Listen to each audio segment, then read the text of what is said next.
Well, hello everyone, it's Kari back again on the channel to share with you the unboxing of the Crafty Stamp Company Crafty Crew Kit for March. I promised you that I would share this unboxing. I did a card last week with it, and I'll link that video here if you haven't seen it. I'll also share that card at the end, but look at this kit. It comes in a zipper pouch, which I love because it keeps all your crafty things together. And then you get quite a few items in this kit. These are some of the crafty dots. They have glittery sparkles in them. I don't know if you can see them here, but they are gorgeous. Then you get this stamp set that's called Crafty Friends, and there's quite a few cute crafty images. I'm going to make a card with this one, so stay tuned because we'll put it all together. But look at all these little things. There is a sentiment that says it's crafty time. There's some scissors, a paintbrush, a little punch, a glue gun, lots of cute things. And then look at this stamp set. This is the Crafty Mouse stamp set. This is the one I created a card with last week. And I just love that there's a stamp you can stamp on the back of your card as well as these cute crafty mice. There's also a paper pad that comes in here. This is the Crafty Time paper pad. It's 6 by 6 and there's lots of beautiful colors with a very great color scheme. That pink one with the white bubbles is one I used last week, which I love. There's one with buttons. We've got some glue guns, some crafty items. This one says it's time to craft. People who love to craft are the best people. I love that. I just love this paper pad. Lots of soft colors too. There's some mint and pink and yellows in here. Beautiful colors. So you get a whole 6 by 6 paper pad, and I love it comes in this envelope to keep them all together. And then this stencil, which is called the Bubble Wheel stencil, and I'm going to use that today.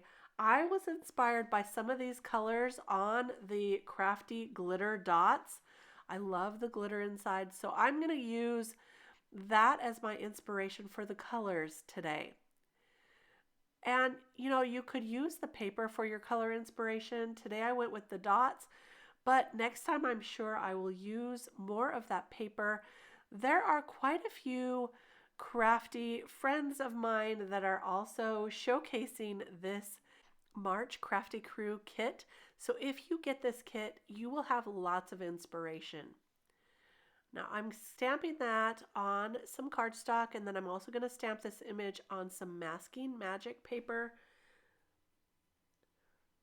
I'm going to cut this out with my scissors, just fussy cut this out right here so that I can place it over that image and use the stencil in the background. So I'm carefully placing that. Just need to shift it just a little bit there. There we go. And now we'll put that down and we can use this stencil over the top. Now I went with the blues and greens from the beautiful glitter craft dots. And so I'm going to start with the pretty blue. I've got actually Uncharted Mariner, Evergreen Bough, and Peacock feathers. And I'm going to use those in a radiating way. So we'll use the peacock feathers on this side and then again on the other side of this cute little crafty friend. And I'm just going to hold this down with my magnets. I have this new glassboard studio mat, which I love, and I'm now figuring out how to use it with stencils and holding it down with magnets, and it's just a beautiful thing. Beautiful. So I'll go in with that Evergreen Bough color and put that on the top and the bottom of this radiating stencil. Then I'm going to blend it through with more of that Peacock Feathers color, and now we'll go in with the Uncharted Mariner. I'll just shift my magnets around and then put that on either side here, on the top right and the bottom left side. And that's going to create our background. And these are such beautiful, calming colors. I love these colors when I'm crafting. I have to say that I do like to reach for blues and greens quite often. It's one of my favorites as far as color combinations go. So let's take a look and see how this turned out. One of my favorite parts is unmasking the image, and look at that. She's so cute. She's got some excitement going on in the background. Once we color her up, she will pop even more. So I'm going to leave some of the coloring in today here, starting with her face and skin color, starting off with kind of a blush brown color. So just kind of a fun skin tone that I'm doing, and we'll lighten it up with some E11. So I started there with the E04, got some E11 coming in now to blend that through, and then we'll bring in some E00 for the rest of it and blend that also out. Now you might notice that I missed her neck and also her legs, so I'm going to go back in just a minute and catch the two of those. And I like to go back through also and give her a little more of a rosy cheek. So I'll use a little more of the E04 around her cheeks as well. So there's her legs, got those, and I will catch her neck in just a minute. So here's where I'm blending in some more of that blush color and then blending it through with the other two colors. She is so cute. I love her big eyes as well. So now for her pants, I'm going to color them up in my favorite jean color combination. So I've got B99, B97, and then I'll bring in some B95 and B93.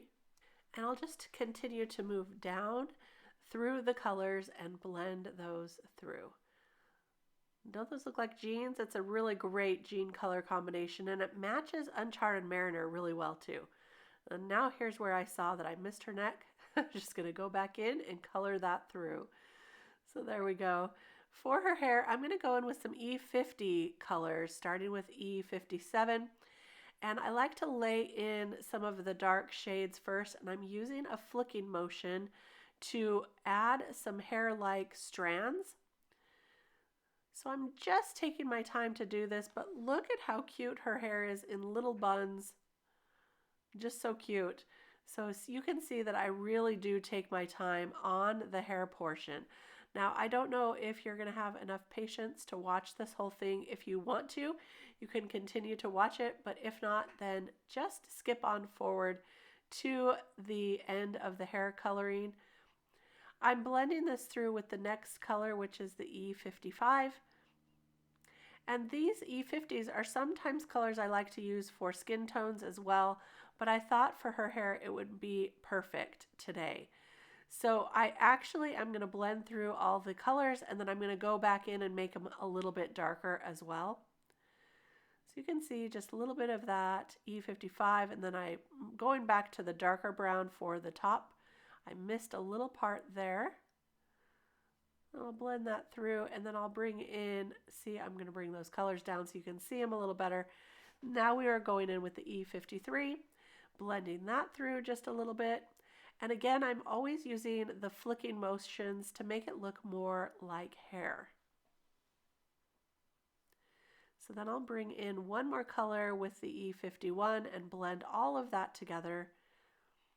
And after I do this, I'll go back through with the darker colors one more time just to darken up her hair. So here we go, back with the E57, flicking motions once again. And look at how much that darkens that up, because as you blend through, it really lightens up the colors. So if you want it to be darker shades, then go back in with the darker colors. But I just love this color combination for hair. It's, again, one of my favorites for a brunette, kind of a light brunette. As I'm finishing up this hair, I am thinking about the colors I'm going to color the apron and the shirt. And of course, I'm going to go in with some pinks because that's what I would want to wear in my crafty room when I'm crafting.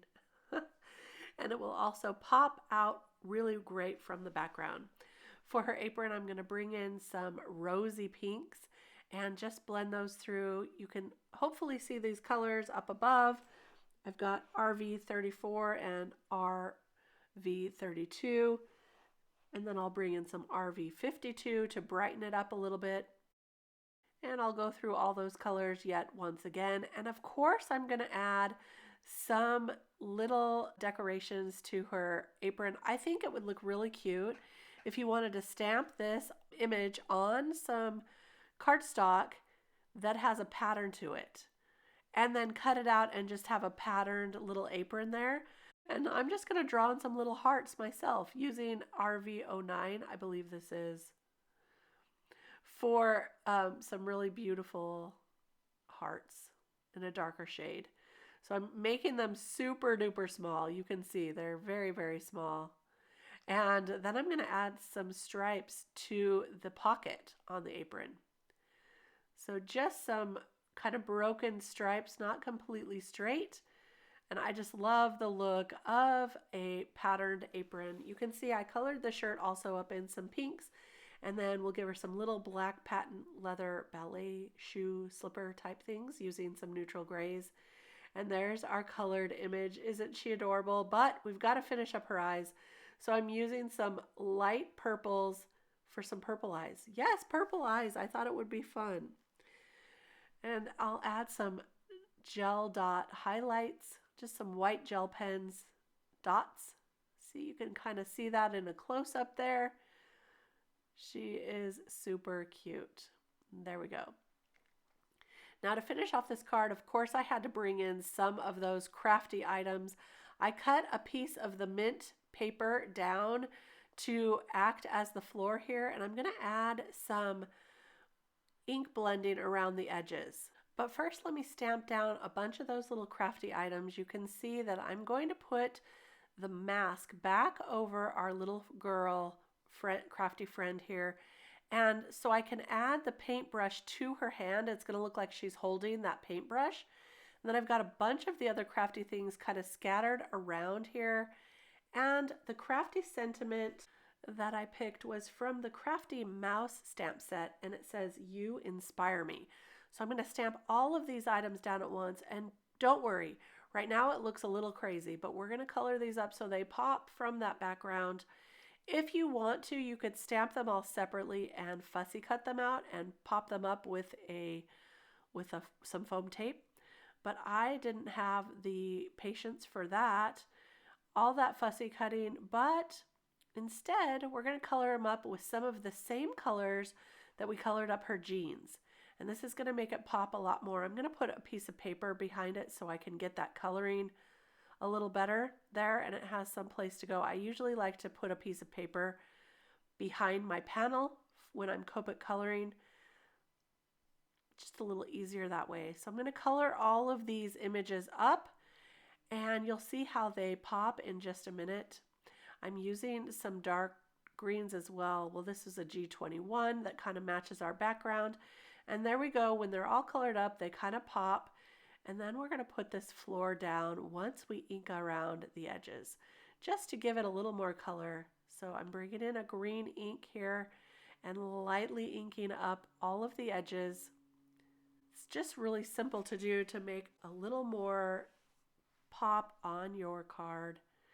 So I'll glue that down there, and then I'm going to add this to our card base here. This is a nice 110-pound card panel base. And there we go, and look how fun she is with all her crafty supplies around her. So much excitement, but we're going to add some of those crafty dots that inspired me in the first place. And these really complement that background stencil. So I'm going to add a few of these glittery dots everywhere. And this card really does remind me of my craft studio with all the beautiful crafty things around. There's so much going on. I love my space. When my husband walks in there, though, he says, wow, there's just so much. And so this card may be modeled after me in my life in my crafty studio. But how fun to put these cards together. Look at that. You inspire me. Here's the card I made with the Crafty Mice stamp set in my previous video, which I'll link below for you. And that is it. But I did want to show you the stamp that comes in the kit as well, that you can stamp on the back of your cards. So I'm just going to stamp that down real quick with a dark blue ink. And then there is a space in the middle to sign your name. So I'm just going to sign my name right there. Just real easy. There we go. We'll have to add a little heart. And so what a fun little stamp. I love this whole kit. Now, if you want the kit, you need to pre-order it by February 15th. So you don't have a lot of time left. You pre-order by February 15th. The March kit comes out and it starts to ship in the first week of March. You can get more details on the links that I have below about the kit, how to order, where to go. You can be a subscriber to these kits to get an even bigger discount. So go take a look at my link below. Let me know what you think. I hope you enjoyed this card today and this unboxing of the Crafty Crew kit for March. I'll be back real soon with more cards to share, more inspiration, and more fun. Thanks for stopping by. Don't forget to give it a thumbs up and subscribe to the channel, and I'll see you soon. Bye-bye.